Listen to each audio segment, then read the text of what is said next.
Good evening, everyone, and welcome to tonight's City Council meeting. Apologize, we're starting about 5 minutes late, but welcome to everybody. Please get a seat. All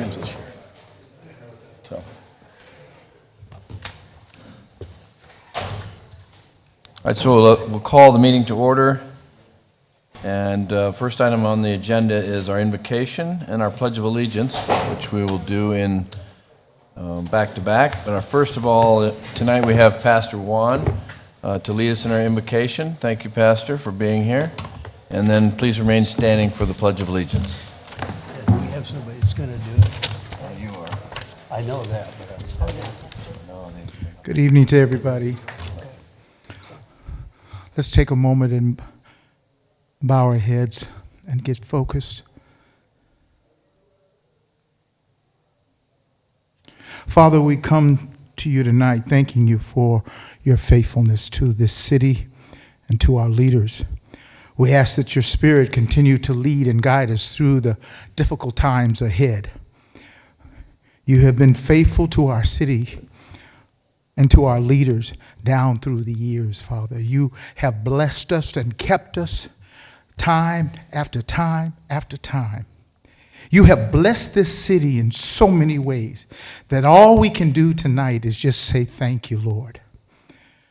And so as we come, we want to continue to seek your wisdom and discernment for our mayor, for the city council, for all of our leaders, for the young, for the old, for our business leaders, yes, for families, the grandparents, parents, and even children. Lord, touch us now with your wisdom and discernment. Help us move past, Father, these things that we find ourselves in, these situations, COVID and health issues. Father, help lift us up tonight, Father. Draw us close to you.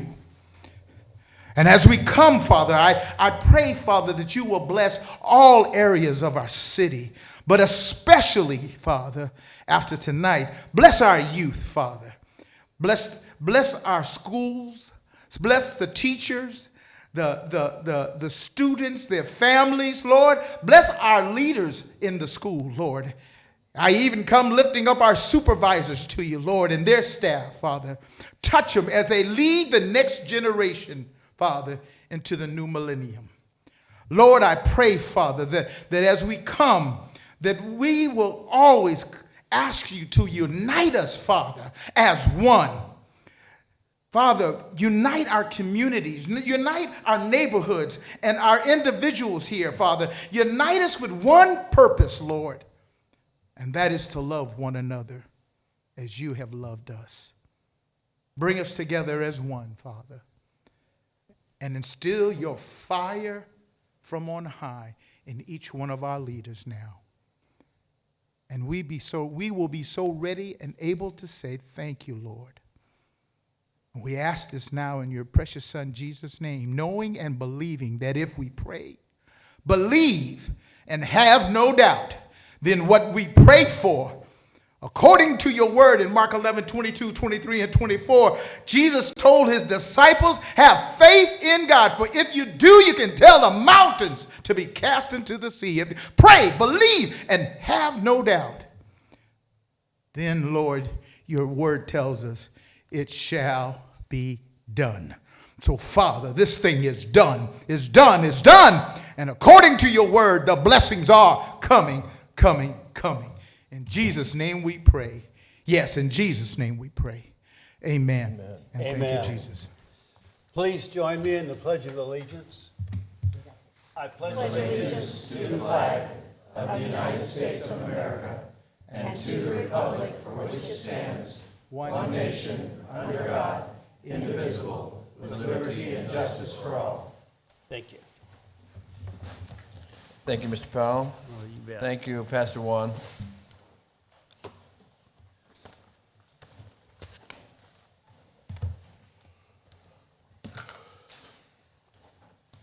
All right, next item on our agenda is item C, the minutes. Okay, I didn't know, you did the roll call already, so. Oh, I'm sorry, I didn't. Thank you, Mr. Powell. Thanks for checking on me. We do have One missing, Mr. Huddleston tonight. He is struggling through some issues, so I'd like to see if we could excuse him, if someone would make that motion. So moved. Second. All right, I have a motion and a second to excuse Mr. Huddleston. All those in favor signify by saying aye. Aye. Any opposed? Okay, please note Bob's not here, but he is excused. So noted. Thank you. Okay, Mr. Powell, now you can go. Okay, regarding the minutes, the first one is the approval of the city council regular meeting minutes of January 18th, 2022. And the ones that follow are, we're going to accept the Planning and Zoning Commission minutes from December 2nd, 2021, that we accept for the record. The Casa Grande Police Personnel Retirement Board minutes from December 6th, we keep for the, consider the acceptance of the Park and Recreation Advisory Board minutes from September 16th, 21, we accept those. And the, consider acceptance of the Casa Grande Charter Committee minutes from January 13th, 2022.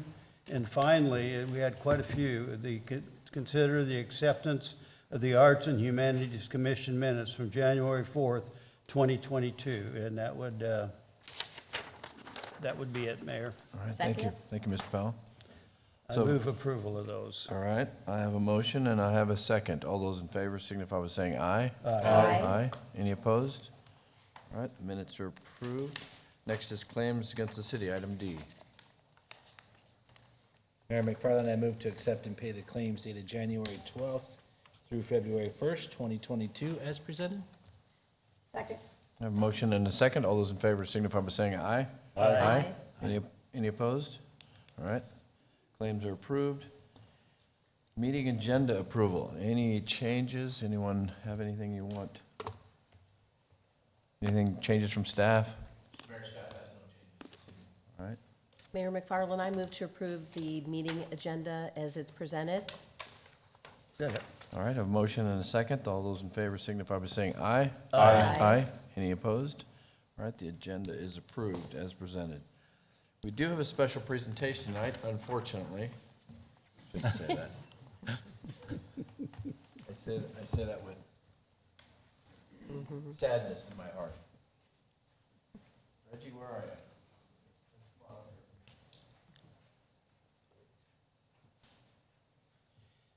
He's sure been a good one. So first of all, let me introduce to those who don't know him. This is our Deputy Chief, Reggie Winston. And I say unfortunately, he's probably ready to jump for joy, but Reggie's retiring.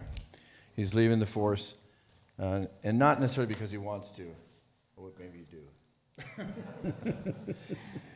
If it seems like we've had a lot of retiring police officers lately, it's true, we have. And because we've had a lot of them who've been around a while. And so that being said, we're super appreciative of everything that Reggie's done. And just let me read a little bit of some of his accolades. Reggie, we honor the Casa Grande Police Department and Deputy Chief Reggie Winston, who's retiring after more than 25 years of service. Reggie started his service with the department in August of 1996 as a patrol officer. He served a number of years as detective and was promoted to police sergeant in 2007, and then to police captain in 2014. The position was reclassified and renamed to deputy police chief in 2017. Reggie is also a graduate of the National FBI Academy, but perhaps even more impressive than his 25 years of service with the city, Reggie also has more years than that in combined military service. He served in the Marine Corps from 1983 to 1996. He then joined the Army National Guard in 2004, retiring at the rank of major in 2016. That service included several active duty deployments. That's a remarkable history of dedicated public service, I must say. And on behalf of my fellow council members, myself, and the city of Casa Grande, thank you for your service, Reggie. Thank you, really from all of us, and the best wishes in the future.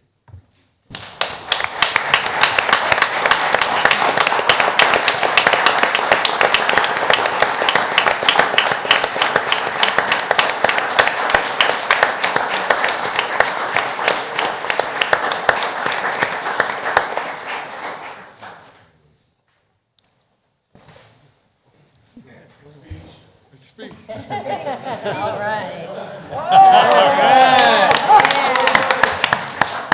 No one ever does. I love it. Good. Getting the last word in. Mayor and council, first of all, thank you and allow me this opportunity this evening.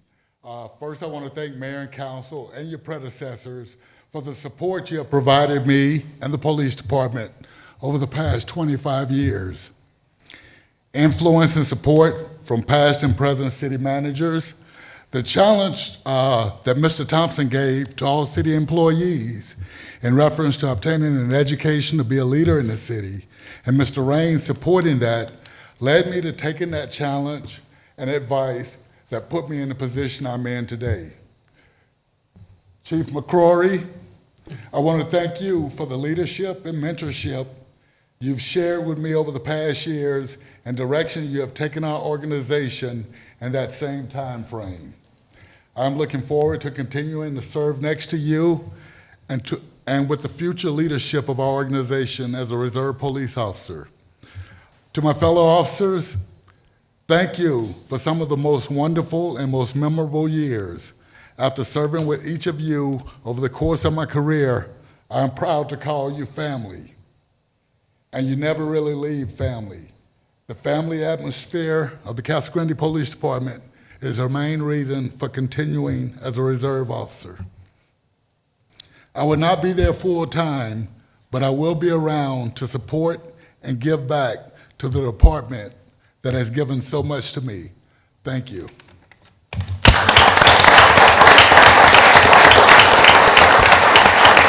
Mayor, can we share some comments for him from the... You weren't going to get away that easy. I just want to say, somebody that's been here 25 years, especially with police work, I started 25 years ago, so we've started off young and we're still going, huh? Yes, sir, we are. You're up to what now in the military? I retired as a major. Okay, a major. Yes, sir. Okay, that's really good. And 25 years worth of effort. We've seen all kind of things happen in the last 25 years. I know that, and you've had a hand at really helping smooth out a lot of situations that might not have been that way except for you. So I compliment you and thank you, and don't be a stranger. Thank you, Councilman. And we're going to remember your family. You're not leaving, so we're going to watch for you. I always like to share the stories. Many years ago, before I was on council or anything in my business, we had an incident with a stolen vehicle. And I remember this young cop coming up and taking the report, taking it seriously, and I was so impressed by his demeanor. And then years later, I come to find out, I knew him, and then I finally got to meet him as a council member, and it was Reggie Winston. And I still remember to this day just how impressed I was by his professionalism and contact and everything to this day, and so I'm proud that you served our city, and proud to call you a friend too. Thank you, Councilman. And family. Don't forget that. You said it. Yeah. Reggie, you know how I feel. Thank you for everything. Thank you. Thank you for your service. You know, in all the dealings I had with you, you were always professional. You represented the department with class, humility, and so I thank you and look forward to you serving in the future. Thank you, Councilman.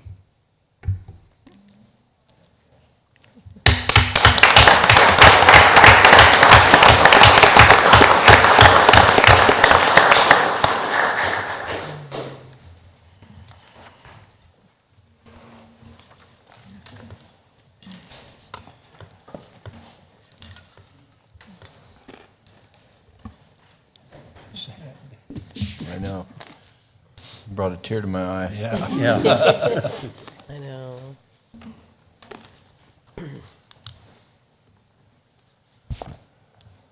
Don't be a stranger, Reggie. Said something about working every council meeting. Good. Love to have him. Yeah.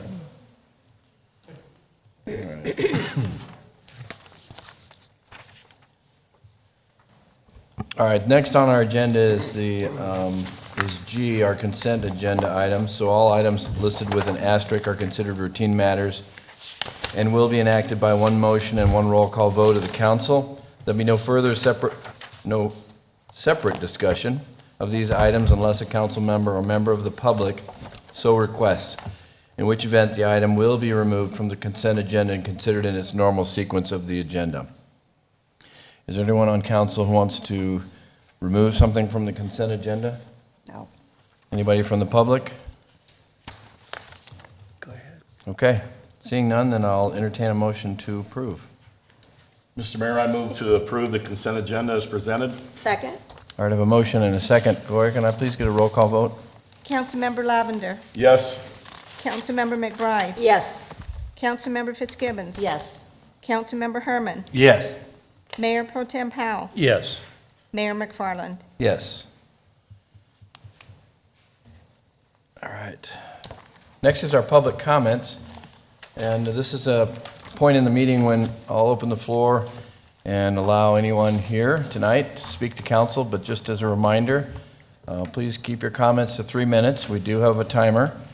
And also realize that because it's not an agendized item, we can't have a discussion, but we can direct staff to follow up and get back with you if there's something that needs to be followed up on.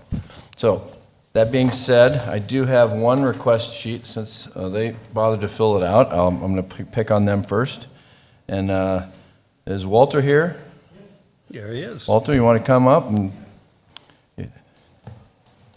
your opportunity. Please state your name and your address for the records. Walter J. Tuckey, 10693 North Arapahoe Drive, Casa Grande, 85122. I do not know my DNA number. That's okay. The reason I'm here tonight, I attended the car show, and I've also attended the community senior center. I've used the dog park. I've used the recreation center on Pert. And everything that this little city does is really good. And I commend Holly, whoever she is. She just did a left. fantastic She was job just- at the car show. She was just here. She left, yeah. Well, you got to tell her that. We'll let her know. She did a fantastic job. The only thing I'd ask is that she be in charge of the same thing at a chili bake-off. It'd be good for the city. But the city is well-run. I've got no complaints. I feel safe here, and I'll be glad when the Aldi's gets built. But other than that, I really love it here. I've been here a year. I'm a Republican, folks. Don't worry, I'm not trying to change anything. But I like everything about this city. So you guys are doing a good job with everything. Well, Thank you. Thank you. Thank you, Walter. Wow. Good classes. Yeah. Thank you, Walter. It's not often we get thanks when we sit up here, but it is appreciated. All right. Is there anyone else here tonight who would like to address the council? There you go. Please state your name and your address for the records, please. Good afternoon, good evening. My name is Davis Fox, and I don't have the privilege of being a local resident, so I'm starting off at a loss, and I apologize for that. Mr. Mayor, members of the City Council, thank you for allowing me to join you this evening. As I stated, my name is Davis Fox with the Grand Canyon Council Boy Scouts of America. I'm here tonight to share with you some of the impactful ways that Scouting seeks to serve our local young people. In the past few years, Scouting has had dramatic changes to ensure we are relevant and current for the needs of today's families and communities. One of the most noteworthy changes that Scouting has had take place is that we now welcome young ladies into our program at every age level. While the Scouting program still offers single-gender programming for our youth, we find it important to provide opportunities for families that have young men and women to have the same program and something that they can participate in as a group. Many times, people look at Scouting and think that our mission is to raise the next generation of wood smoke smelling Americans. And while we use the outdoors as the learning space and environment where we can serve our youth, that isn't actually our mission. Our goal is to teach young people to be leaders of character and to have them take these skills forward in their lives. In our city, in your city, we have 3 Boy Scout troops and Cub Scout packs at this time. 1 Cub Scout pack, 2 troops. And these groups take great pride in participating with civic engagement. Our Cub Scouts participate with keeping Casa Grande clean and beautiful and trail cleanups during their outings. They've participated with the street fair and the car show. Our Scout troops participate with canned food drives, as well as working with Feed My Starving Children and Seeds of Hope. We are so proud to give back and to serve the community around us. One of the ways that we serve the communities and how we make sure that we stay relevant is by working with community partners and local agencies to ensure that the delivery method that we have here matches the needs of the local community. At this time, with only 3 Scout units total, we are not doing enough to serve our local community. We need more opportunities and more avenues to invite young people into Scouting so we can teach these transformative skills and experiences. Tonight, I'm here to ask for your assistance. I'm seeking an opportunity to meet with more community partners, more agencies, and more organizations that are interested in the development of young people so that we can teach leadership, take advantage of those beautiful parks and trails that were discussed, and ensure that there are appropriate leaders for tomorrow's economy in Casa Grande. Sadly, one of our Scout troops and our Cub Scout pack are seeking a new community partner for their regular home. After more than 45 years with the current partner, changes within their organization have left these Scouts almost as orphans, and so the time to find new community partners is desperately critical now. We'd like more community partners to serve more Scouts in the future, but we'd like your help tonight for the Scouts we have. Thank you. Would you do me a favor and make sure if you have a card, you can leave it with Mr. Raines? Yes, sir, I will. And then I'll get that information from Larry. Thank you. All right, thank you. Thank you. That's the local leaders, Jennifer. Jennifer, wave your hand. She's the local Cub Scout leader. Scout leader? Nice to meet you. All right, so anyone else here tonight? Okay, seeing none, then I will close the floor to public comments, and we'll move on to item I, which is our award of contracts. That's you, Mr. Hardesty. Yes, I think I'm first on the docket. Thank you, Mayor and Council. Staff is recommending the Mayor and City Council approve the purchase of a Toro irrigation control system for Dave White Golf Course from the Simpson Norton Corporation located in Goodyear, Arizona, at a price of $148,161.42. Staff recommends an additional budget authority of $15,000 for city-controlled contingency for additional equipment that may be needed during the retrofit installation. Our irrigation system at the golf course pumps affluent water and consists of 2 pump stations, several miles of pipe and wire, over 1,000 sprinkler heads, 26 satellite controllers, 1 weather station, and 1 central controller.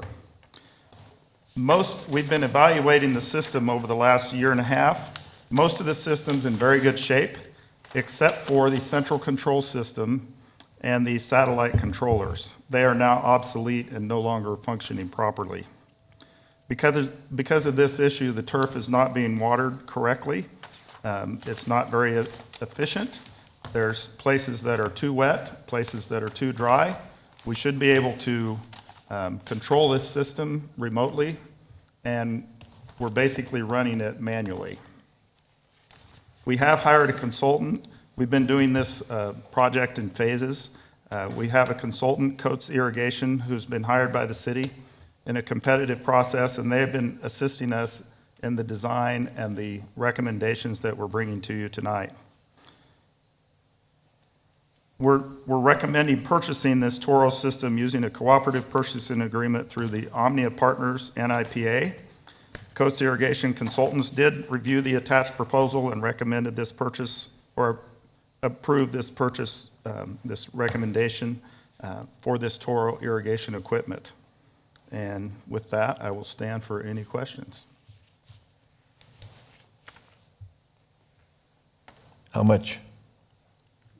$148,161.42, plus additional contingency of $15,000 for unforeseen things as we're replacing them. Okay, thanks, Steve. And just one reminder, this is just the central control system and the satellite controllers. The pipes in the ground and everything else are in pretty good shape. We will review this for next year for additional pump station work, because the pump stations would be the next phase that we work on. Okay, thanks, Steve. Mr. Chairman, do you have a? I'm good. Okay. Anybody else? He answered it. All right, seeing no other questions then, I'll call for a resolution, please. Gloria? Resolution number 5379, a resolution of the council of the city of Casa Grande, Arizona, accepting a proposal from Simpson Norton Corporation for the purchase of a Toro irrigation control system, authorizing the expenditure of public funds and authorizing execution of a contract with or purchase order to Simpson Norton Corporation. Mayor McFarland, I move approval of resolution number 5379 as presented. Second. All right, I have a motion and a second. Can I please get a roll call vote? Councilmember Lavender. Yes. Councilmember McBride. Yes. Councilmember Fitzgibbons. Yes. Councilmember Herman. Yes. Mayor Pro Tem Powell. Yes. Mayor McFarland. Yes. All right, next is item I2. And I think that goes to you, Kevin? Yes, sir. Thank you. Staff recommends that the mayor and city council authorize the city manager to execute a contract with Smithco Enterprises Incorporated, and this is for the landfill drainage improvements Phase 2 and 3. And this is an amount not to exceed $622,350. It should also be noted that there is a 20% contingency of $103,725 associated with this, and that's to give us the flexibility to deal with some of the unknowns as we go through this construction process. Obviously, we're doing excavation in a landfill, and we just never know what we're going to find or what we're going to have to deal with when we go through this process. The objective of this process is to provide the drainage of the stormwater that is collected on the active cell, which is currently our west cell. The useful life that's remaining in that west cell is estimated to go through 2028 of this year. The Phase 1, which was completed in 2018, included the drainage pipes that go underneath the canal to our retention basins and some of the dry well work that we had to do. Phase 2 and Phase 3 will consist of providing the, find my notes here, sorry, construction of the perimeter channel, which will collect all of the stormwater and direct it to our various basins, the Gabion down drain, which is required, as well as the existing retention basin, the conveyance to that. We did do a public bid for this, and we received 4 contractors that submitted bids, and we did evaluate those bids and determined that Smithco was the lowest responsible and responsive bidder. So with that, I would be happy to answer any questions. Anybody have any questions? All right, seeing none, then I'll call for resolution number, please. Gloria?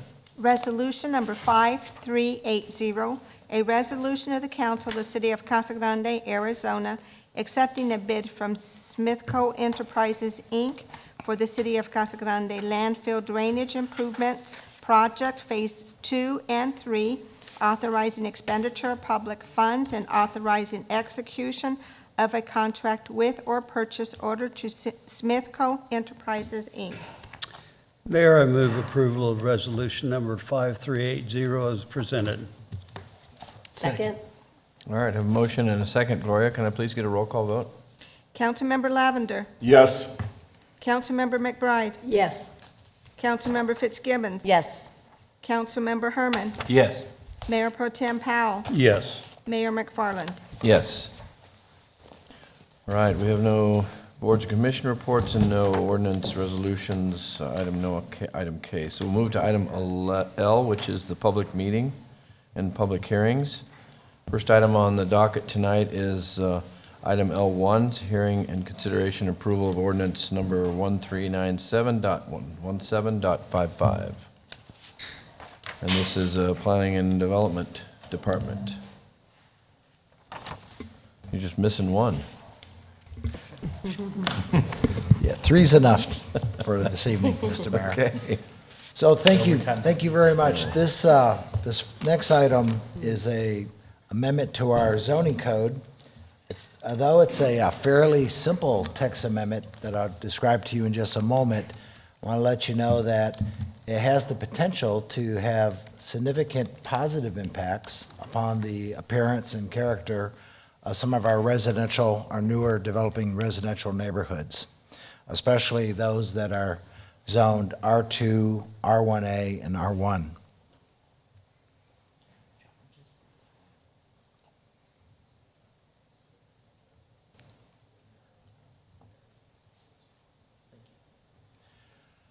So the graphic on the screen shows you the existing front yard setback for every one of our residential zone districts other than our PADs, and it's essentially 20-foot front yard setback.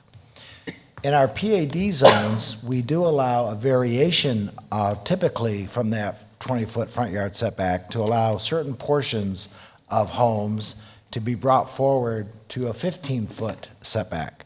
Actually, in the PAD, sometimes it's even closer than that, but typically it's 15 feet. And the portions of the homes that are allowed to be moved forward from the 20 feet are really the areas that are not garage doors. They could be front porches, they could be elevations of living area, they could be the kind of the side elevation of a side-load garage. In every case, we always require at least a 20-foot setback for the front garage doors to make sure that we have adequate room for a car to be parked in the driveway without extending across the public sidewalk. So that's what this simple text amendment does. It simply allows for our standard residential zones to take advantage of a 15-foot front yard setback for certain portions of the homes to allow more variation in the streetscape. And I'm going to give you some examples of what a streetscape looks like with the standard 20-foot setback and what the streetscape looks like when you allow some articulation of those various architectural elements of the home. So this is what a 20-foot standard setback looks like. You can see every one of the homes essentially set back at the same distance from the front property line. You get a uniform look, but it doesn't articulate at all. And when you drive down the road, what you'd see in this is that the garage doors are kind of the dominant architectural feature in the streetscape.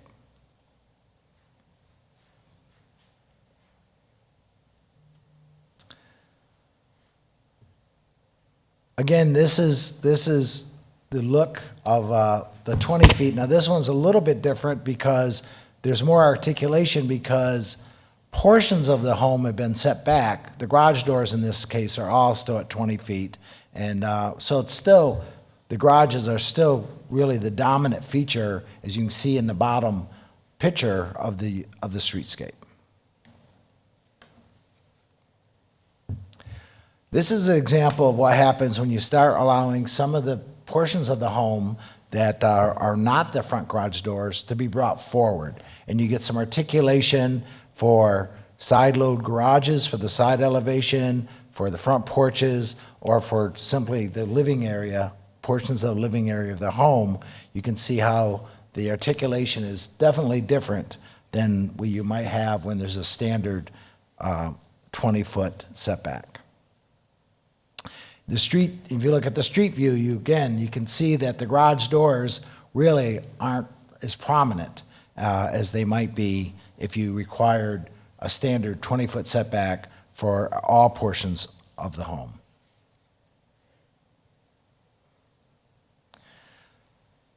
So that summarizes my presentation. It's a fairly simple modification of the zoning code with regards to the front yard setback for certain portions of homes. The change would apply to all residential zone districts for single-family homes, other than the PAD, which already allows some flexibility. So I'd be happy to answer any questions the council might have. Anyone? I like this, Paul, because as you said, it can't be the garage that's 15 foot. It has to be some other feature of the home. And a lot of people, residents that I've talked to, the concern is that we're getting these cookie cutter look neighborhoods, and this is a great way at little to no cost that they can make it articulate a lot different, and it won't look so cookie cutter like. So thanks for bringing that to us. Thank you. Exactly. Yeah, Lisa? So, yeah, no, I agree. I do like the look. Are the builders, is this a product that they're, I mean, that's the trend? They're good with this? Is that one of the reasons you brought this forward as well? Because this is what the builders are recommending also? Yes, some of the builders did approach us about allowing this 15-foot front yard setback within our standard residential zones as well as within our PADs. And so as I looked at that, I realized they were correct, that we should be allowing this kind of design flexibility, if you will, within our standard zones, just to improve the appearance of some of our newer neighborhoods.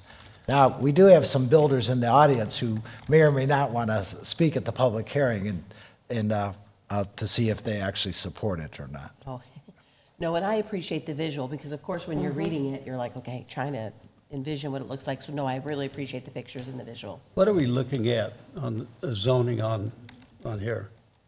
You would be looking at, this would apply to every residential zone other than PAD, because PAD already allows it. So you'd be looking at R2, R1A, R1, Urban Ranch. Every residential zone district that allows single-family homes would be able to take advantage of this design flexibility if they so wished. I'm looking at this on the R1 zone. The minimum yard setback from the property line is 3 foot. That's between the mayor and I. Which zone is That's that? way too dense. Mr. Powell, what zone district is that? What? What were you talking, what are you referring to? I can't hear. Which zone? Which zone were you referring to? This was in the R1A zone. The R1A zone, the existing side yard setbacks, which aren't being modified by this whatsoever, are minimum 3 foot on one side and 10 on the other. 3 and 10 is the existing side yard setbacks for R1A. This zoning code text amendment does not address anything on side yards. This is just front yard. It's No, just I a know, front yard. I know that. I'm just concerned about the 3 foot. It's 3 foot We get a lot of people that are looking at some of our new building, and they're concerned about the densities. And when you get 3 feet from the neighbor or the fence or whatever it is, that's dense. Well, but we're talking about this text amendment. But it's 3 and 10. So, Councilman Powell, the side yard setback you're talking about, which is 3, but it's 10 on the other. So you're getting 13 feet between buildings, not 3 feet, just so you're clear. It's 3 feet and 10 feet as the side yard setback in the R1A. They don't want to go 10 and 5. We're not changing this. They are changing. It's No. the reason we're looking at these. No, they're not changing this. We're changing this, the Just front the yard. text for the front yard, the text amendment is on Well, the I'm front talking yard about side only. yards. Well, we're not on side yards, this is front yard. Well, you need to go around the corner and get on the side yards. All right, well, that's not the subject at hand, so is there any comments on this text amendment that Paul's asking us for? None. Okay, seeing none then, this is a public hearing, so I'm going to open the floor for any public comments on this item L1. And again, this is on front yard setbacks. Is anybody here who would like to address the council on this subject? Okay, seeing none, then I'll close the public hearing, and I will call for an ordinance number, please, Gloria. Ordinance number 1397.17.55. An ordinance of the council, of the city of Casa Grande, Arizona, amending all of the setback tables of chapter 17.20 residential zones of the city of Casa Grande Municipal Code to update the minimum setbacks for all of the city's residential zone districts, establishing the severability of the various sections of the ordinance, and establishing an effective date. Mr. Mayor, I move to approve ordinance number 1397.17.55 as presented. Second. All right, have a motion and a second. Gloria, can I please get a roll call vote? Councilmember Lavender. Yes.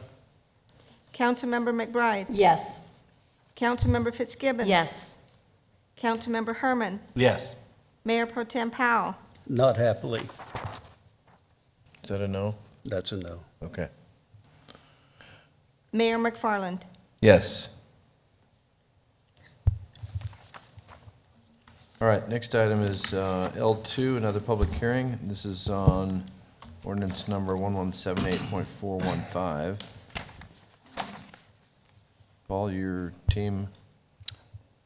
Thank you, Mayor and City Council. Hey, Joe. RVI Planning is requesting a zone change from urban ranch to planned area development, PAD, on 63 acres of land, generally located on the northeast corner of Pinal and Val Vista. You can see it highlighted in yellow below. The proposed PAD rezoning request is intended to be a mixed-use, multifamily residential and commercial development. The proposed conceptual development plan includes 21 acres of mixed use and 42 acres of multifamily. The proposed development may include up to 25 dwelling units per acre of a variety of different housing options. You can see the conceptual plan to your right. When looking at the PAD's review criteria, we look at the following criteria. All have been covered in the staff report provided to you. We're just going to hit on a few items tonight. The first one is the relationship of the plan elements to conditions both on and off the property. The site does have 2 RV parks and some large lot single-family properties abutting it. At the current time, all the surrounding properties are located outside of city limits in the unincorporated Pinal County. The PAD does establish design standards to buffer, like with buffers, walls, and screening requirements that are appropriate for the proposed project and the surrounding properties. So all future proposed projects will require the submittal of a major site plan and be reviewed for compatibility at that time as well. So we'll look at buffer areas again at that time. The second one is the conformance to the city's general plan. So the site is located in our community corridor land use category. That category is designed to encourage increased activity along select arterial corridors and key intersections throughout the city. Among other requests, this supports the following general plan goals. They're all covered in your staff report. I just want to point out action step CC 2.1, which is encourage mixed use, commercial and retail structures to create a higher density of uses along major corridors, which is exactly what this PAD is intended to do. In conclusion, Planning Commission on a 7-0 vote recommends City Council approve the zone change request from urban ranch to planned area development. I'd be happy to answer any questions. Council have any questions? Any questions, Mr. Paul? No, I'm good. Okay. All right. Again, this is a public hearing, so I'm going to open the floor to any public comments or Anyone from the public who would like to address council on this matter? Sure. Come forward and state your name and your address for our records, please.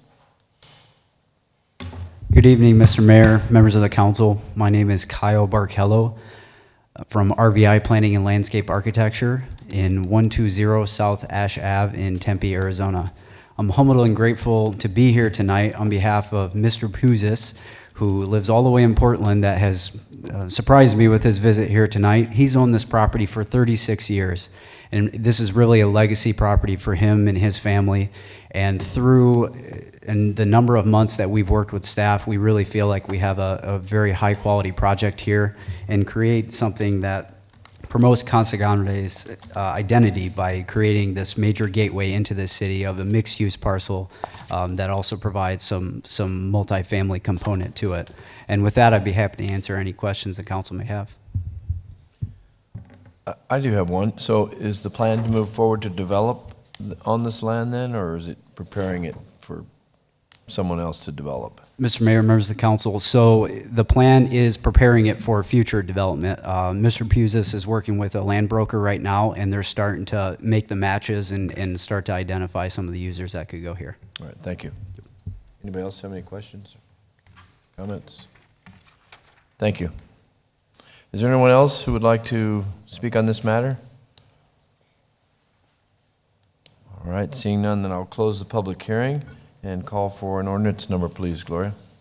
Ordinance number 1178.415, an ordinance of the council of the city of Casa Grande, Arizona, amending zoning ordinance 1178 and its subsequent amendments by changing the zoning from urban ranch to planned area development on property generally located at the northeast corner of Pinal Avenue and Val Vista Boulevard, Casa Grande, Arizona.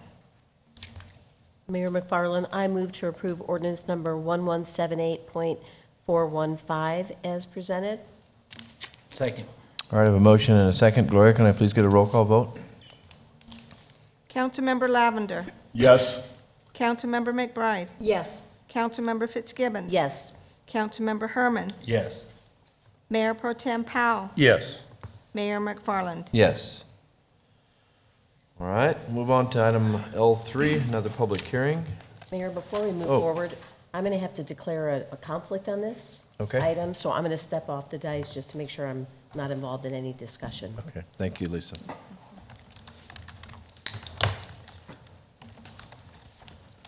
All right.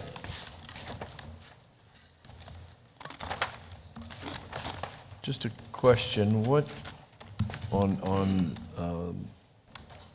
these, is it a simple majority on these? Mr. Mayor, all ordinances require a minimum of 4 votes of the council. Okay. So Four you'll need 4 out of affirmative. 5, not 3 out of 2 to pass any. Four affirmative votes. Yes. Okay, thank you. All righty, let's go with item L3. Capital Development Group is requesting a major planned area development amendment to change the Pinal Commerce Center PAD to the Park at 3 Point PAD for 26.5 acres of land generally located east of Pinal Avenue and south of Courtson Road. You can see it highlighted below. The applicant is looking to develop a build-to-rent project. The proposed project will provide approximately 225 single and duplex-style rental units at approximately 10.6 dwelling units per acre. There will be nearly 4.8 acres, or 22% of the site, designated as open space and amenities. The remainder of the PAD will allow for the same commercial uses as it has designated in the current PAD. So that's the area called out as 3 Point Business Community, and then you can see the rest of the conceptual site plan and the rental units surrounding that in the colored area. Again, we cover the following criteria. Tonight, we're just going to concentrate on one item, and that's conformance to the city's general plan. The site is located within the community corridor land use category. Again, this category is designed to encourage increased activity along select arterial corridors. This designation permits residential developments up to 25 dwelling units per acre. They're currently at 10.6. Among other items, this request supports the following general plan. They're similar to the last project we saw. So I'll point out goal CC-4, which is promote high-density residential areas or residential uses along urban corridors, which Pinal is certainly considered an urban corridor. Finally, Planning Commission, on a 6-0 vote, recommend City Council approve DSA 2100198, an amendment of the Pinal Commerce Park to the park at 3 Point PAD. I'd be happy to answer any questions. Anybody have any questions? This is just north of the Airport Tavern, across from the car dealerships. South of Quartson. Yes. Yeah, car dealerships are over here. Yep. Okay. Comments? Yes, Mr. Powell? I think this is a very good plan. It's on the airport, and the airport has not been a glamorous situation for people coming up and down Pinal Avenue. And I think filling it up with what they're doing, they have a business community there, and they also have their homes. And they're compatible pretty much with what's on down.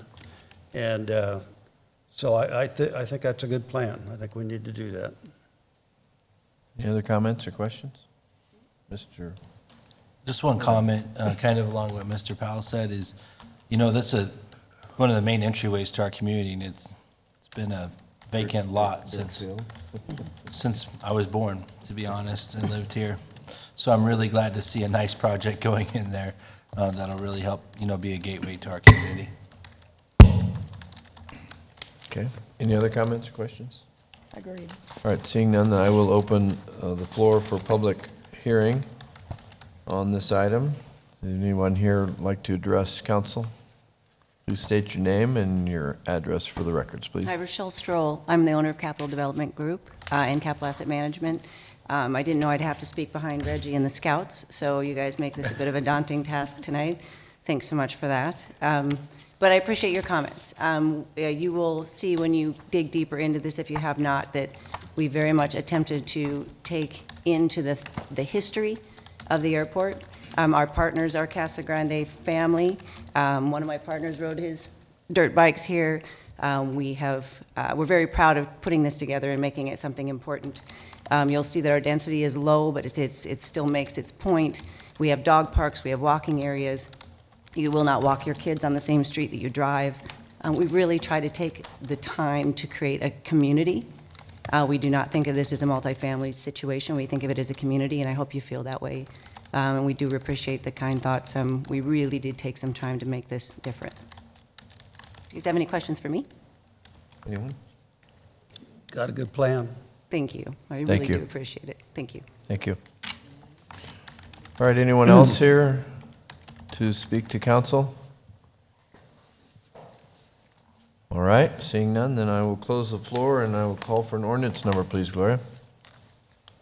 Ordinance number 1178.312.1. An ordinance of the Council of the City of Casa Grande, Arizona, approving a major amendment to change Pinal Commerce Center planned area development to the Park at 3 Points planned area development for property generally located west of Pinal Avenue and south of Quartson Road, Casa Grande, Arizona. Mayor, I move for approval of ordinance number 1178.312.1 as presented. Second. All right, I have a motion and a second. Gloria, can I please get a roll call vote? Councilmember Lavender. Yes. Councilmember McBride. Yes.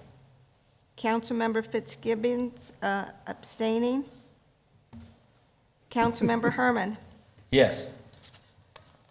Mayor Pro Tem Powell. Yes. Mayor McFarland. Yes. All right, next item on under our public hearings is L4. This is a public hearing notice only, no actions tonight. Good night. We're still spending money. All right. This is the last you'll hear of me tonight, too. This request is for a public hearing for an annexation of roughly 10 acres, generally located east of Pinal and north of Val Vista. You can see it's just located just north of one of our previous presentations. Legally. In regards to the annexation evaluation and process, this area is a logical and appropriate annexation area in regards to the current boundary of City of Casa Grande. The area meets all the requirements for annexation as set forth in the ARS, or Arizona Revised Statutes. The blank petition was recorded on January 11th, and at this time, council is only being asked to conduct a public hearing on the proposed annexation. This public hearing is conducted in compliance with the ARS statute to hold the public hearing within the last 10 days of the 30-day wait period that begins when you file that blank petition. The future steps after the hearing tonight, petition signatures can be obtained from the owners of the land after the initial 30-day wait period, which will be February 10th. After signatures are collected, an annexation ordinance will be scheduled for council consideration with the first reading on March 7th, the second reading on March 22nd, and a 30-day cure period on April 21st. ARS does require that the city annexing the area adopt a zoning classification that permits densities no greater than those permitted by the county. Staff is proposing that the annexed property be initially zoned as our planned area development recreational vehicle park overlay zoning district, which is our PAD RVP zoning district, in conjunction with this annexation. I'd be happy to answer any questions. Any comments or questions? I have a question. Go ahead, Matt. This is just out of curiosity, not that I'm against this or anything, but if we annex something like this, I imagine that they have some sort of septic system there, or are they on sewer? So it is currently on septic How system. do we address that? Yeah. It's currently on septic system. If they add any more units, they'll be required to tie into our public sewer line, and we'll do evaluations at that time if the capacity is available and what it would take to do that. So with the lots they have now, they're grandfathered in for the septic or whatever system they have now? That's correct. Okay. I mean, again, that was just more curiosity than anything to see what we had to do. Anybody else? Any other questions, comments? All right, again, this is a public hearing. There'll be no actions by the council tonight, it's just opening the public hearing process. So is there anyone here who would like to speak to this annexation? I'm assuming this is one property owner, correct? That is correct. Okay. All right, seeing none, then I'll close the public hearing, and we'll move to item L5.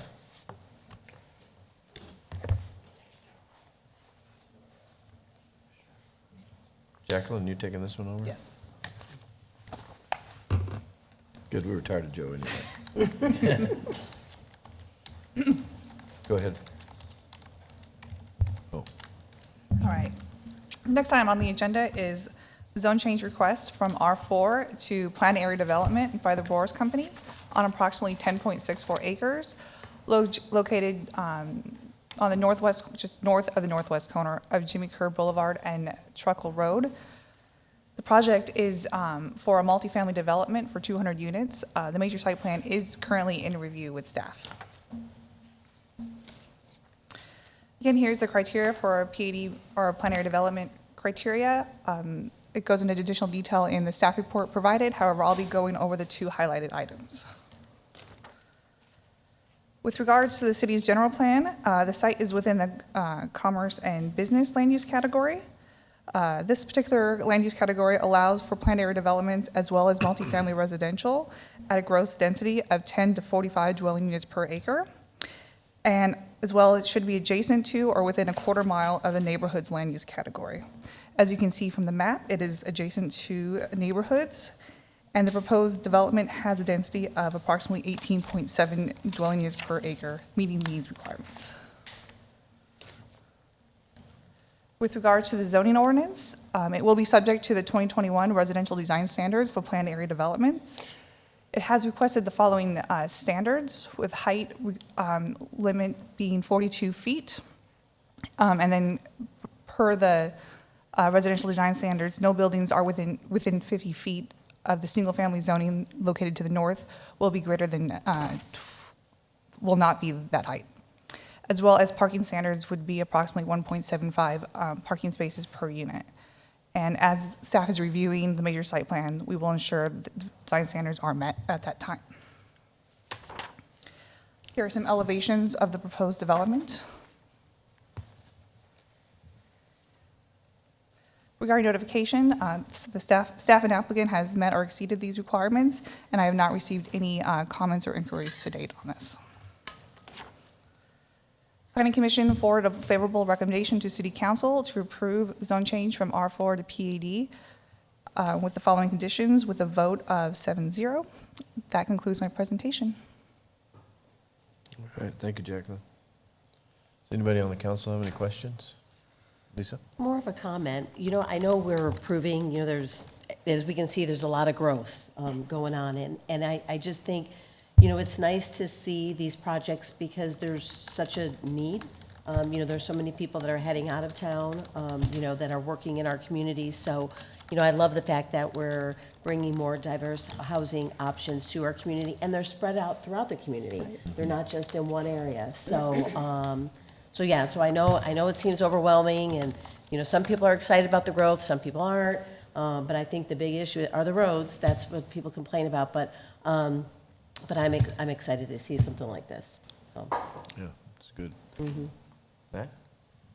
I kind of I agree with Councilwoman Fitzgibbons, but also one thing we've discussed, because this was zoned for a mobile home residential, and we talked about how many of those we were getting and improving. So this takes one of those out and puts in something that was badly needed with the multifamily development. So it kind of ticks off two goals.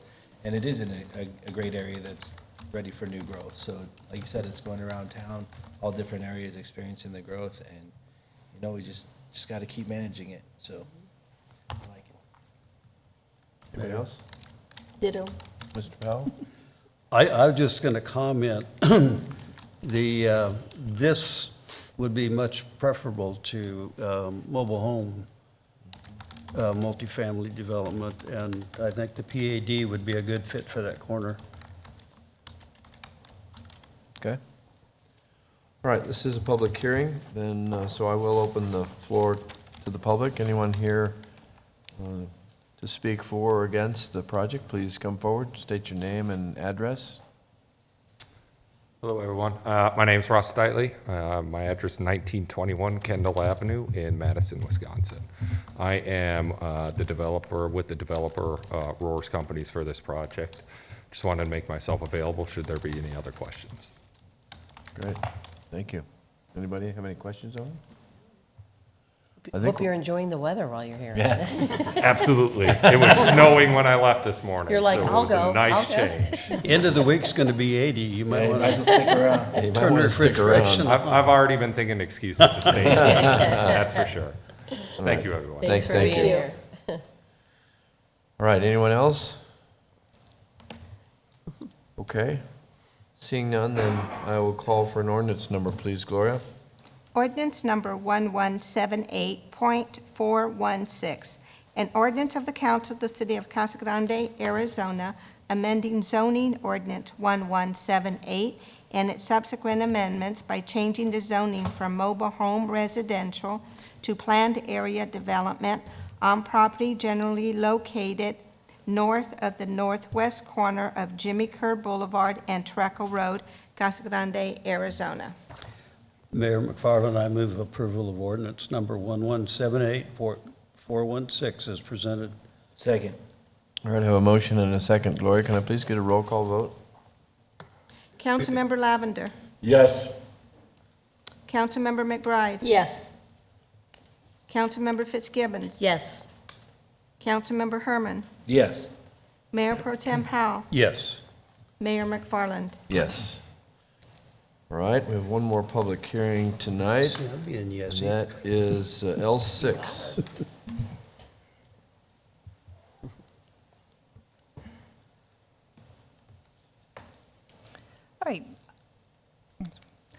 Next item on the agenda is a zone change from B2 to plan area development on approximately 8.39 acres.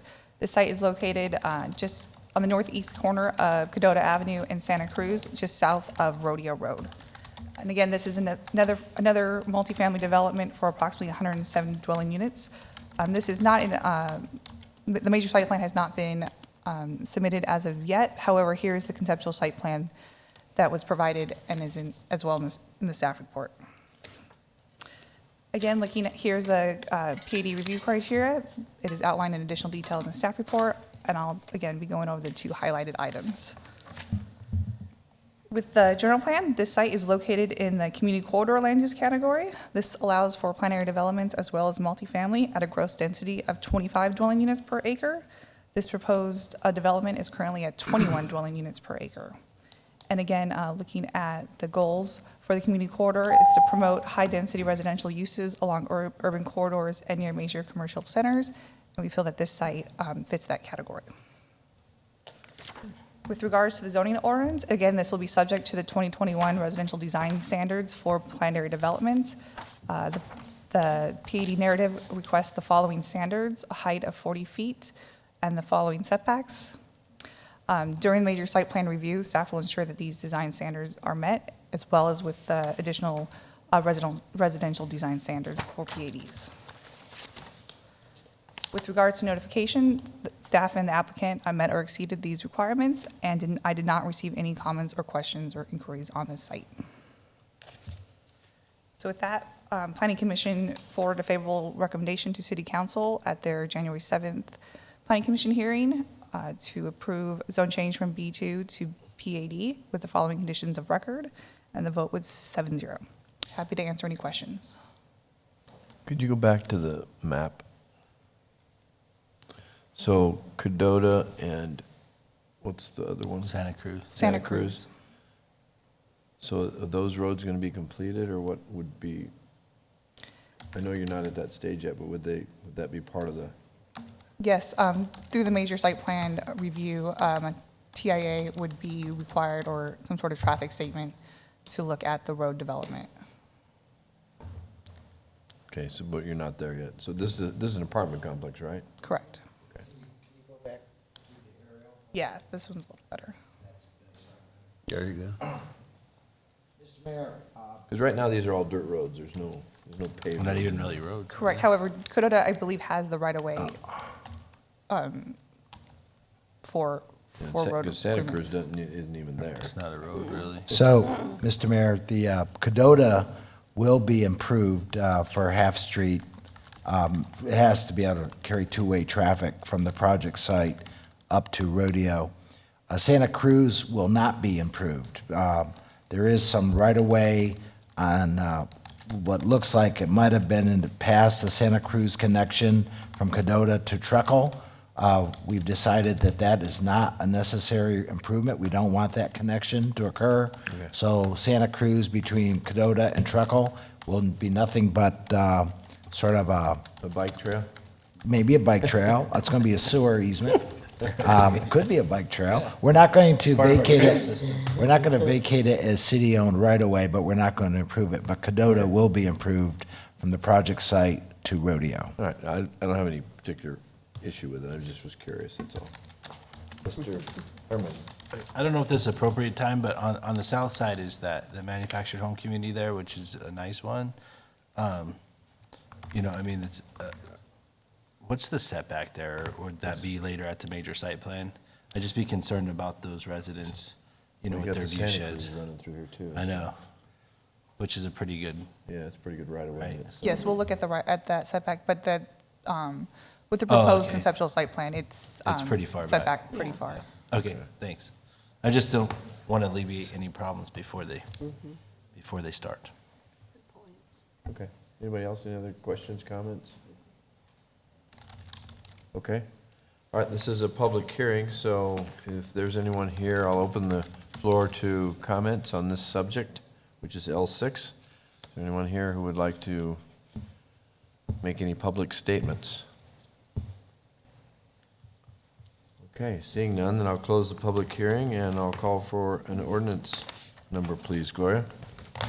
Ordinance number 1178.417, an ordinance of the Council of the City of Casa Grande, Arizona, amending zoning ordinance 1178 and its subsequent amendments by changing the zoning from general commercial to planned area development on property generally located at the northeast corner of Cadota Avenue and Santa Cruz Road, Casa Grande, Arizona.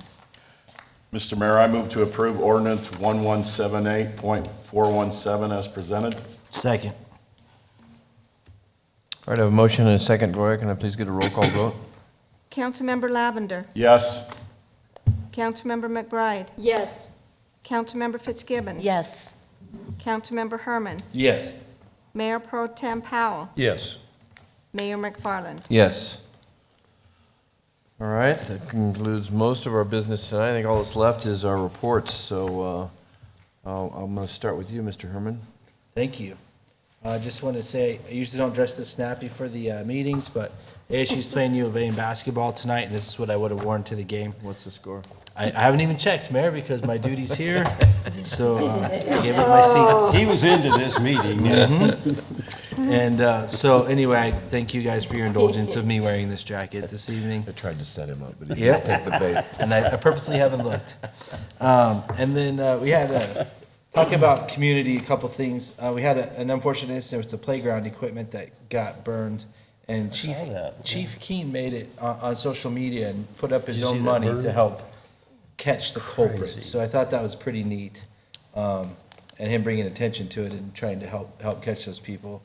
And along with community, most everyone has left by now, but as you saw how great the Youth Commission is, and as they were talking tonight about their project, they were in the back of the room, and one of the members of the roller derby and some other person I didn't see was writing checks to their cause already tonight. So the community heard, the community stepped up right here in this room. So it's just awesome to see. That's awesome. That's all I have. All right, Mr. Powell? Be quick off and get somebody else real quick. Lisa? You know, I wanted to thank some of our departments for working together. For some of you may notice there was a homeless camp on Jimmy Kerr and Morrison, and there was several tents and, you know, people there. And so with not only code enforcement, Byron and Priscilla, worked together with Casa Grande PD, Chief Leos and Wendy, as well as Cara, to clean up the camp. And they got the homeowner involved, so they cleaned up the camp, and Cara, along with several other agencies. And I would just want to thank them because, you know, we have been working on this homeless coalition for several years, and everyone is willing to work together and want to work together. And so, you know, Horizon Health and Higher Heights, NCHP, Cara, were able to get with these, the people at the camp, and they were able to house out of the 10, 9 family members or families into shelters. So, of course, there's a long road and trying to get them jobs and, you know, permanent housing, but it was a combination of all these agencies working together. They were able to go out, interview everyone, and put them in temporary housing. So I just want to thank Public Works, our police department, you know, especially the sanitation. They said it was pretty much an all-day thing getting that thing cleaned up. So just want to thank all of them. For those of you that have seniors in high school, the Cesar Chavez of Pinal County has their scholarship application open until Wednesday. They're due on the 9th to Mr. Lavender's office. So for any of you that have seniors, they can go to Cesar Chavez, what is it, of Pinal, what is the, CesarChavezPinal.org, and the application is there, and that will close on the 9th. And then, you know I brought this up many times before, but, you know, the dogs that are around our community, I just really ask our community to please put collars and tags on your dogs. There's so many animals that are loose, and, you know, we know things, you know, happen and dogs get out, but, you know, our animal control is busy, the Humane Society is full. I ended up with a dog in my backyard. Don't ask me how it got in my backyard. I had gates. I think someone put it in my backyard because they know I'm going to do something with it. But it had literally, I don't know how it got back there. It's so crazy. So A dog was there, no collar, no tag, but I must say that lost and found dog on CG on Facebook, I was able to post the dog, and someone put their lost dog, and I found the owner. But, you know, that, it was just, you know, it was a happy ending, but I'm just asking people, please put a collar and a tag at least on your dog, so if it gets loose, we can find them a little bit faster. Me now? Mr. Powell. Okay. I did not have the best week.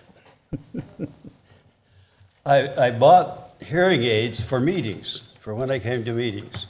Went home, took them out, had them on my desk, and the dogs ate them. Oh, no. What? Oh, my God. So I went down to get my buffer shot, and people from Tucson were real nice. They were in giving the shots, and it was in the library. So I left the library, and you're supposed to sit for so many seconds, and I thought, well, I'm probably good.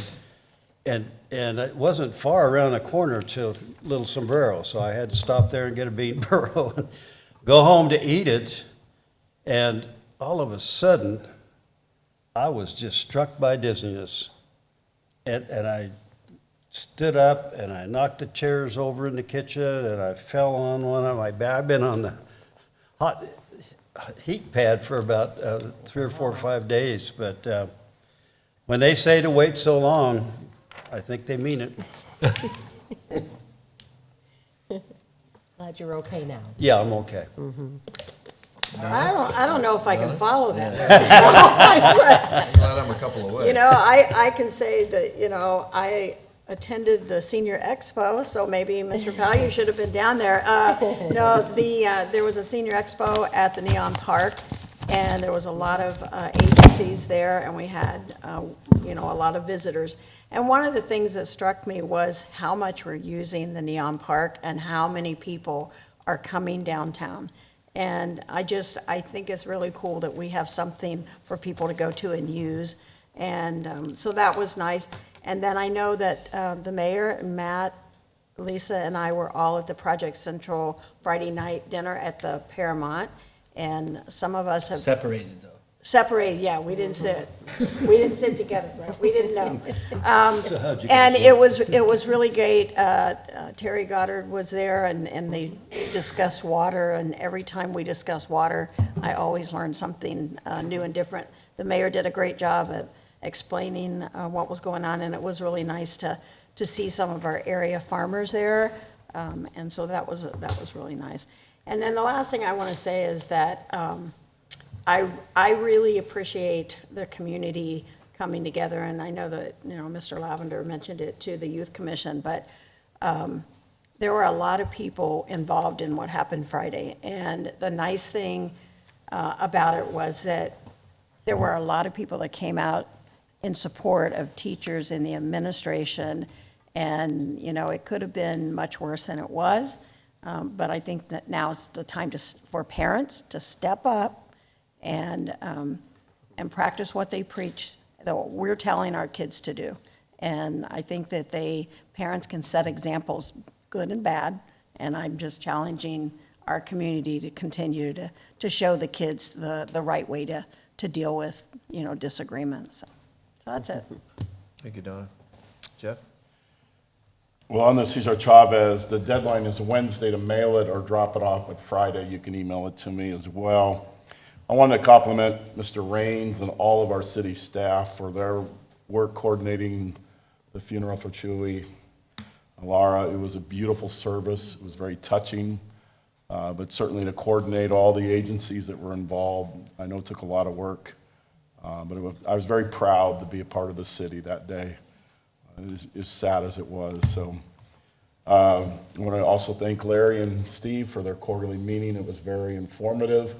And Mayor, I know you have a rivalry with our Maricopa mayor, and I recently took over our 7th grade girls basketball team because a teacher is ill. That's why I was a few minutes late tonight, but we smoked Maricopa Wells tonight, 32-4. So, and you can let the mayor know that I... Wait, I got a text. I eased off. We could have beat them worse, but I eased off on them. But I heard the 8th grade game didn't go as well, so he might be coming right back at you. Maybe I'll let the sleeping dog lie. Yeah, so. Thank you, Jeff. That's funny. That's good news, too. Thanks, I appreciate that. Anything to be Anything. proud of. Anything. Even middle school basketball. All right.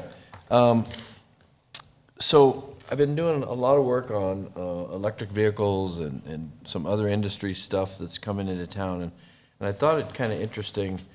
I was sitting in a meeting, and these are the numbers. So Ford's goal by 2030 is to have 50% of all their new vehicles be electric by 2030.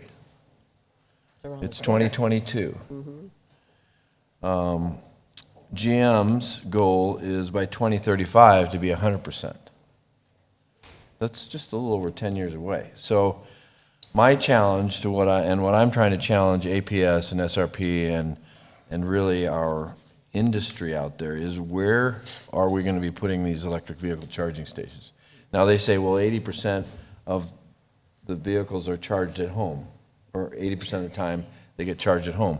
So, well, but as more cars become prevalent in terms of electric vehicles, you're going to need more stations. So the other issue is then power grid needs and all of that. So anyway, I'm challenging them to come up with a plan. So we're working on a plan, at least for the city of Casa Grande, that we can actually have in place, and people will know where those stations are located. I know there's an app that you can go to find that out as well. But that's just something we're working on. And if you've been around, I know there's some signs. We're working on the water conservation and the Save It program. I don't know if you all saw this, but there's one at Dorothy Powell now, because we took out the grass and stuff I did see that. around Dorothy Powell and really kind of cleaned it up really nice. And now there's a sign that says Dorothy Powell Senior Center, and there's a little explanation and our bug, the Save It bug, That's nice. on there, and it explains what we're trying to do in terms of water conservation. So you're going to start to see more of this around the city, especially as we make changes, so we can explain to people what we're doing. And one of the things too, I sat and of course legislature's in session right now, so that means it's nonstop. They have 1,500 bills that they've introduced into to be voted on, and I don't know what they think, but they obviously don't think that cities know how to do their business, cities and towns, because they always try to tell us what we should be doing. So if anybody's listening and you have any control over any of your legislators, tell them to knock it off and to work with cities and towns, because this really is where the rubber meets the road. And council people and help set policy. Staff runs the city. Towns are where they get their votes, too. Well, sometimes I think they forget. So anyway, I'm obviously a little frustrated with the legislature. There's also, Pinal County is redistricting, so if you're interested in having any input on that, there is a public meeting that will be here in our council chambers on February 23rd at 6 p.m. So if you're interested in the Pinal County redistricting, you might want to be at that meeting.